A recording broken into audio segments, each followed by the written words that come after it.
Hey guys, welcome back to the channel, and today I'm going to show you how to use the TradingView Screener. Alright, it's going to be a quick video. We're not going to waste too much time on this one.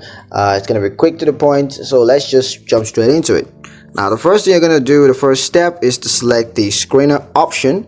So you want to go ahead and select the screener option from the menu, and this is going to take you to the screener page where you can create and manage screens. Step 2 is to create a new screen. So just create a new screen and give it a name, and you can choose from various screen types, including stock screens, forex screens, and futures screens. And step 3 is to add filters. So you're going to add filters to your screen to narrow down the results. You can use various filters, including price filters, volume filters, and technical indicators.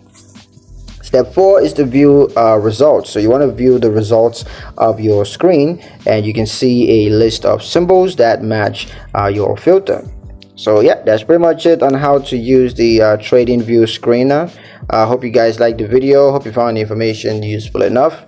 If you did, like the video, comment down below, let me know what you thought. Share the video with your friends and subscribe to the channel if you haven't done so already, and I will catch you guys